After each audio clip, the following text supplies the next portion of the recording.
오늘은 우리가 잘 아는 것처럼 이삭이 결혼을 하고 두 아들 에서와 야곱을 넣고 그 이름을 정하는, 그래서 이 이삭의 후손들에 대해서 하나님이 말씀해 주고 계십니다.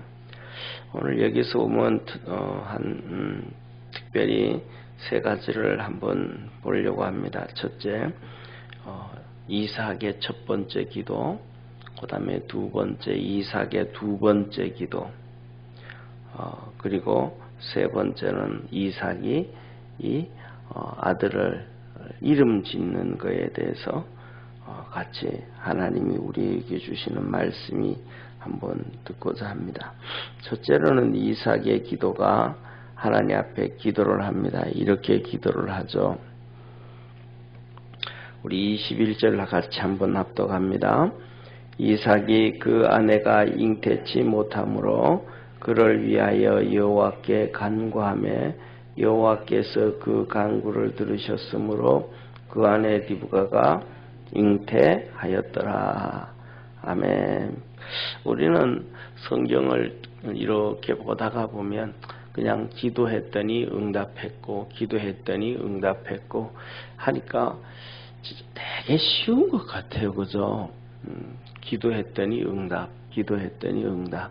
또 우리 삶 속에는 하나님께서 기도에 응답해 주시는데 어떤 문제 같은 경우에는 정말로 간단하게 응답해 주시는 분도 응답해 주시는 것도 많고 또 때에 따라서 정말 어렵게 이렇게 응답이 되어지는 것도 있습니다. 그런데 보면 일반적으로 볼 때 제가 생각할 때는 기도의 응답이다 할 때는 쉽게도 있지만은 일반적으로는 참 어려운 것 같아요. 오늘 여기에 본문 말씀 보면 뒤에 뭐라고 얘기하냐면 몇 절이에요? 제가 체크를 못했는데 26절에 보면 이렇게 나오잖아요. 후에 나온 아우는 손으로 에서의 발꿈치를 잡았으므로 그 이름을 야곱이라 하였으며 리브가가 그들을 낳을 때에 이삭의 나이 60세였더라. 이삭이 이제 60세에 아이를 낳는 거예요. 그런데 이삭이 언제 결혼을 하냐면 40세에 결혼을 한단 말이에요. 이삭의 나이 37살에 그 어머니 사라가 죽고 그리고 난 다음에 이삭이 많이 힘들어했다 그랬잖아요. 그죠? 그리고 40세에 아내를 얻어서 위로를 얻었더라. 이렇게 얘기를 하고, 그러니까 40세에 결혼을 하고 60세에 아들을 놓으니까 20년 동안 나이가 없는 거예요. 보통 보통 이렇게 젊어서 결혼을 하든지 아니면 어느 정도 나이가 들어서 결혼을 하든지 간에 중요한 것은 이때는 우리보다가 좀 더 많이 오래 사는 시간이니까 그렇지만은 이전에 900세 정도 되어질 때는 이렇게 홍수 전에요. 60세에 애를 놓는 것은 빨리 놓는 거였어요. 190세 정도 되어질 때는 보통 80세에서 120세 한 100세 전후로 해서 첫 출산이 되어지는 것 같아요.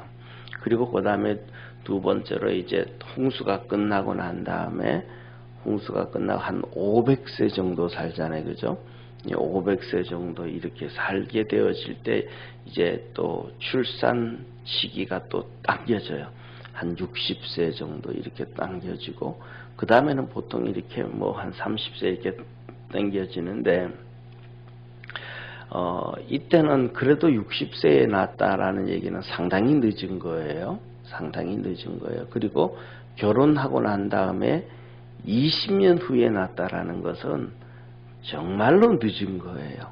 그러니까 결혼하고 난 다음에는 보통 한 3년 안에 5년 안에 이렇게 아기가 생겨야 되는데 이렇게 오랫동안 아기가 안 생겼다라는 얘기는 다시 말하면 여기에서 야곱 이삭이 하나님 앞에 기도했다라고 했던 것처럼 상당히 자녀에 대한 근심이 있었겠죠, 그죠? 그런 것들을 우리가 추정해 볼 때 20년 만에 애를 낳았다라고 하면 이삭이 제가 생각하기에는 그래요. 상당히 많이 기도했다. 정말 오랫동안 많이 기도하지 않았나 그런 생각을 해요. 우리가 잘 아는 것처럼 느노아라고 삼손의 부모들도 아기가 없어서 그랬죠. 그래서 거의 포기된 상태에서 하나님께서 나타나셔서 삼손을 얻도록 약속해 주셨고, 그 다음에 신약에서도 이 세례 요한 예수님의 그 이종사촌 정도 되는 바로 세례 요한 같은 경우에도 엘리사벳과 사가랴가 나이 많아서 이제는 포기했다. 그럴 때 하나님이 응답해 주셨단 말이에요. 그런데 이 이삭도 똑같이 정말로 오랫동안 기도하지 않았을까. 그래서 이 말씀을 드리는 이유 중에 하나는 우리가 기도하면서 일찍 포기하지 말고 좀 믿음으로 열심히 기도하자라는 겁니다. 그러니까 우리뿐만 아니라 이 성경에 나오는 수많은 사람, 이삭 같은 경우에도 거의 한 15년 이상은 이 자녀를 위해서 열심히 기도했다고 우리는 생각해 볼 수 있어요. 추정해 볼 수 있어요. 그러니까 기도에 열심을 하면 하나님이 응답해 주심을 믿으시길 바랍니다. 그런데 중요한 것이 뭐냐면 이 하나님의 기도의 응답, 우리가 기도를 하는데 우리의 시간표하고 하나님의 시간표하고 상당히 다르다는 사실입니다. 우리는 인생이 짧아서 그런지 모르지만 성질이 급해서 그런지 빨리 응답되기를 바라는데 하나님은 영전하신 분이라서 그런지 상당히 느긋할 때가 너무 많아요. 우리는 막 급하게 기도를 하는데 하나님은 느긋하게 응답을 하시는 거예요.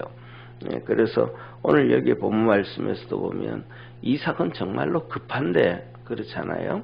하나님은 20년 후에 60세에 응답을 내줘요. 근데 반면에 두 번째 이삭의 기도가 나와요. 이제 아기가 생겨가지고 이제 배가 좀 불렀겠죠. 이제 배가 불렀는데 뱃속에서 아이들이 요동을 치는데 이게 리브가가 보기에도 그렇고 이삭이 보기에도 그렇고 그냥 움직이는 게 좀 이상한 거예요. 애들이 그냥 움직이는 게 좀 뱃속에 있으면 이렇게 이제 막 움직이잖아요. 그렇죠? 움직이는데 이놈들이 그냥 움직이는 게 아니고 막 싸운단 말이에요. 이걸 그냥 적당히 느낀 게 아니고 심각하게 느낀 거예요. 우리가 살아가면서 우리 아이들을 키워보지만 첫째하고 둘째하고 이렇게 놓고 키우다 보면 어떤 아이들 어떤 집에 얘기 들어보면 큰 놈이 둘째 놈하고 둘째 놈한테 상상 이상으로 질투하고 시기하고 애를 괴롭히고 막 그런다고 하는 얘기도 종종 듣잖아요. 그죠? 보통 이렇게 조금 인간이기 때문에 좀 시기 질투하고 사랑이 뺏긴다는 거에 대해서 그런 건 있지만 그게 너무 심해서 성격 장애로 가져오기도 하잖아요. 그래서 그런 같은 경우에는 애들 데리고 병원에 가서 정신 상담도 받아가면서 의사들 얘기 들어가면서 그러는 경우가 있잖아요. 그렇죠? 그런 것처럼 이 뱃속에 있는 아이들이 이 기본 상식 이상으로 요동을 치는데 이게 아무리 봐도 그냥 움직이는 게 아니라는 거죠. 그러니까 이것을 인식을 했을 때 이삭이 심각했다라는 얘기예요. 그러니까 심각하니까 보통 그렇게 심각하지 않으면 기도 안 하잖아요. 또 심각하지 아니하면 애들 병원 안 데려가잖아요.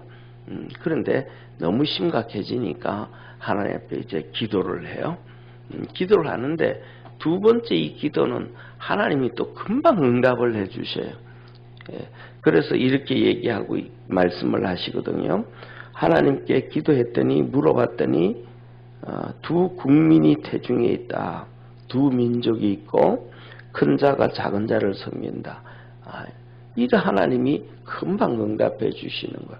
또 이거는 이삭이 기도를 했는데 금방 응답해 주시고, 사실 아이들은 달라 그럴 때는 정말 오래 응답해 주시고, 그래서 우리가 살아가면서 가장 중요한 것 중에 하나는 우리 개인마다 하나님께서 살아가는 삶의 모습이 다 다르게 만드시고, 거기에 대해서 하나님의 계획이 있음을 기억하는 성도 되기를 바랍니다.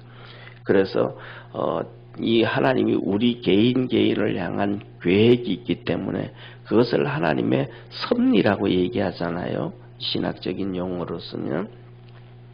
그런데 그 계획이 있기 때문에 우리가 신앙생활하고 잘 될 때든지 또 어려움 당할 때든지 낙심하지 아니하고 꾸준하게 기도하고 믿음으로 달려가는 그러한 축복의 성도 되어지기를 바랍니다.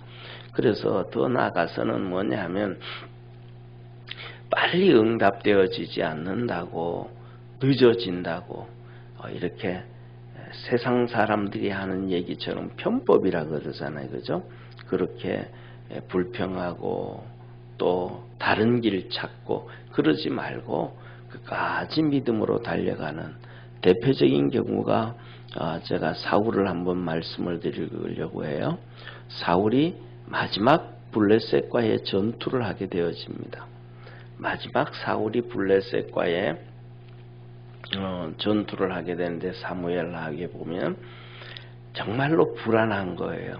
자기 아이들 요나단까지 모든 전력을 다 가지고 이제 전쟁을 하는데, 이렇게 전쟁하기 전에 마음에 이 전쟁은 이겼다. 이 전쟁은 쉽지 않은데, 이 전쟁은 아무리 해도 좀 질 것 같은데, 이런 뭐든지 있잖아요. 그죠? 무엇이든지 할 때 보면, 이거는 좀 그렇다. 이런 마음에 이렇게 느껴오는 느낌이 있다. 이 말이에요. 그런데 사울 같은 경우에는 이 전쟁이 꼭 너무너무 안 될 것 같아요. 정말로 너무 힘들 것 같아요. 그래서 밑에 있는 신하들한테 이 점쟁이를 구하라고 합니다. 점쟁이를 찾으라고 합니다. 그랬더니 밑에 있는 신하들이 그거는 지난번에 왕께서 다 죽이라 그래서 다 죽였지 않습니까? 그러니까 그래도 찾아보라고. 왜냐하면 내가 기도를 해도 하나님이 응답지 아니하여 주시고, 선지자를 찾아가도 그렇고, 하나님이 내게 응답지 않으니까 내가 알 수 있는 방법, 내가 그래도 도움받을 수 있는 거는 무당밖에 없잖아요. 귀신 들린 무당밖에 없지 않느냐. 찾아보라 그럽니다. 그래서 사울의 눈높이에서 산중에 도망가 있는 한 여인을 찾습니다. 그래서 사울이 왕의 옷을 다 벗고 허름한 옷을 입고 밑에 있는 종을 데리고 같이 가서 이제 점을 보게 됩니다. 그러면서 하는 얘기가, 죽은 사무엘을 좀 불러올려 달라. 왜냐하면 사무엘이 정말로 사울을 사랑했거든요. 정말 사울을 사랑해서 사울이 나중에 죄짓고 하나님 앞에 버림당하고 나니까 이 사무엘이 너무너무 마음 아파서 그때부터 시작해서 사울을 보지도 안 하고 정말로 심한 마음앓이를 합니다. 그 심한 마음앓이를 하니까 하나님이 사무엘에게 말하기를, 야 사무엘아, 네가 언제까지 그 사울 때문에 힘들어하고 마음 아파하고 너 그러겠냐 하면서 하나님이 사무엘 보고 사울을 잊어버리라고 그렇게 이제 말씀을 합니다. 이렇듯이 사무엘이 정말로 사울을 많이 사랑했거든요. 그러니까 그 사울이 자기를 사랑하는 사무엘을 아는 거죠. 그러니까 이 무당한테 와서 사무엘의 영을 불러올려라. 그 얘기를 합니다. 그랬더니 이 무당이 그 소리를 듣고 그냥 두려워 떨고 물 앞에 무릎 꿇고 하는 얘기가, 당신은 사울 왕이라고 그렇게 얘기를 합니다. 그래서 그때도 똑같이 하나님께서 그 상황을 놓고 이제 무당이 사무엘을 불러 올려가지고 이런저런 얘기를 얘기를 하는 내용이 성경에 기록됐는데, 이 성경 내용을 가지고 많은 학자들은 진짜 사무엘을 불러 올린 것이냐 아닌 것이냐 뭐 이런 번번한 이런 성경 해석이 많습니다. 근데 그거는 두 번째 쳐놓고, 가장 중요한 것은 이 사건으로 인해 가지고 사울이 또 한 번 하나님 앞에 죄를 지었다라는 거예요. 또 한 번의 큰 죄를 지었다라는 거예요. 그래서 이 전쟁을 통해 가지고 사울이 죽게 되어지고, 그의 아들 요나단도 죽게 되어지고, 이 사울의 가문이 한마디로 말하면 풍지박산납니다. 그리고 다윗이 이제 헤브론으로 올라가서 유다 지파의 왕이 되어서 7년 동안 유다 지파의 왕이 되고, 7년 후에 이스라엘 전체의 왕이 되어지는데, 여기서 나오는 사울의 행동이 답이 없다고, 기도해도 응답이 없는 것 같고 하나님이 음성 들려주지 않는 것 같고, 그렇다고 그는 무당을 찾아갑니다. 편법을 쓰기 시작합니다. 이것이 하나님 앞에서 정말로 큰 죄입니다.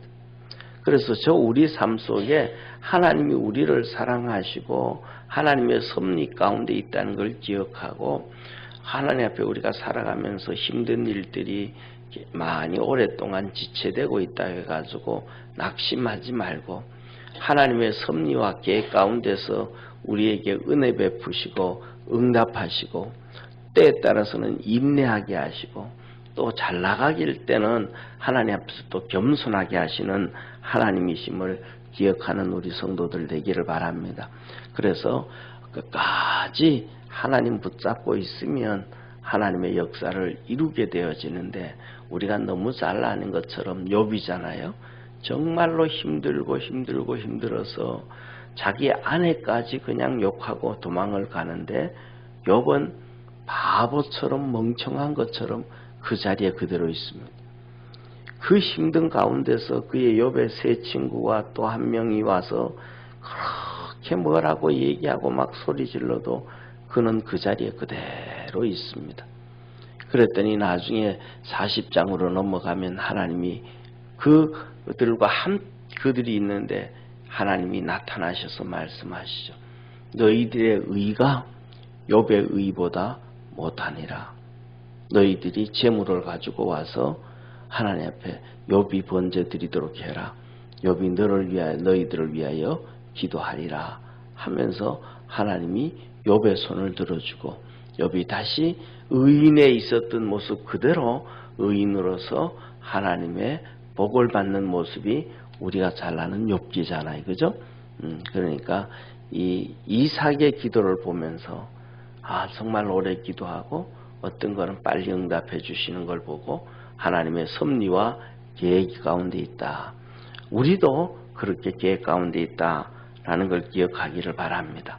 그리고 이제 드디어 두 아들이 태어나는데, 아들이 전혀 다른 모습이에요.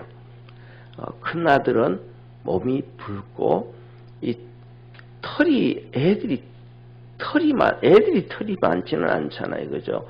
애들은 털만 좀 있고 머리숱만 좀 있고 그렇지 몸에 털이 없는데, 이 에서는 특별한 놈이에요. 그래서 온 몸에 털이 있는 거예요. 송송송송 털이 다 있는 거예요. 그래서 여기 성경에서 보면, 우리 성경에서 25절에 보면 붉고 갓옷 같아서 그럽니다. 갓옷. 이 갓옷이라는 얘기는 털옷이거든요. 그러니까 털옷 입은 것처럼 털이 몸에 그대로 있더라는 거예요. 털이 그대로 있다. 그래서 이름을 뭐라고 붙이냐면 에서라고 붙입니다. 에서라는 뜻이 털이라는 뜻입니다. 그러니까 태어났는데 털이 그대로 많아서, 그래서 이놈은 털이라고 붙이자, 이름 부르자. 그래서 에서라고, 털이라고 이름을 지어줘요.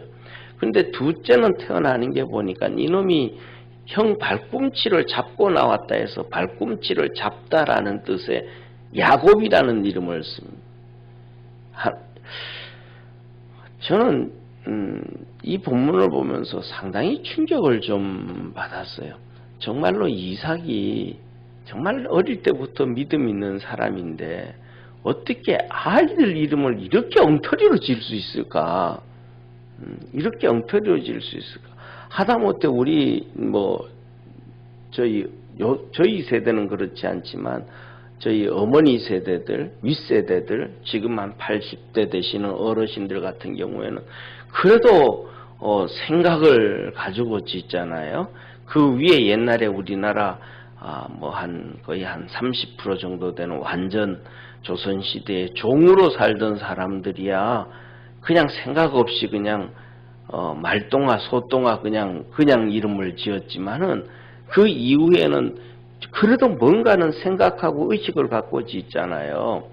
그런데 전혀 생각지도 않고 털이 많다고 너는 털이라 그러고 뒤꿈치 잡고 잡았다고 야곱이라 그러고 정말 이삭이 이런 행동들을 안 하는데 하다못해서 정말로 그 번제를 드릴 때 아버지하고 갔을 때도 믿음으로 순종하고 정말 믿음의 사람인데 어떻게 이런 이름을 지을 수가 있었을까 모르겠습니다. 저는 생각해 볼 때 이거에 대해서 정말로 이삭의 마음을 도저히 알 길이 저는 좀 없어요. 그래서 제 생각에는 우리 믿음의 성도들이 살아가면서 이 본문에 대해서는 특별히 말씀드리기보다는 좀 생각하면서 살아갈 수 있는 하나님의 말씀을 보면서도 여기에서 하나님의 의도와 뜻이 무엇이 있는가, 우리에게 주시고자 하는 것이 뭐가 있는가, 이런 생각을 갖고 의도를 갖고 성경을 보고 믿음 생활하고 달려갈 수 있는 그러한 축복의 성도가 되기를 주의 이름으로 축원합니다. 기도드리겠습니다. 전능하신 하나님 아버지, 하나님 앞에 신앙생활에 나가고 기도할 때에 때에 따라서는 이삭의 기도처럼 20년을 기도하게도 하시고 또 어떤 사건에 대해서는 이삭의 두 번째 기도처럼 금방금방 응답해 주시기도 하십니다. 우리 믿음의 성도들이 기도할 때, 삶을 살아갈 때 하나님의 응답이 빠르지 않다고 낙심하지 않게 하시고 또 불평하지 않게 하시고 하나님의 섭리와 뜻을 발견해가며 생각해가며 묵상해가며 쫓아갈 수 있는 복된 성도들 되게 하옵시고 주 앞에 엎드렸을 때 하나님의 섭리와 계획이 분명히 선하고 분명히 아름답고 분명히 복되게 하심을 믿습니다. 그 믿음 갖고 달려가는 우리 축복의 성도들 되게 하옵소서. 구원하신 예수님의 이름으로 기도드립니다. 아멘.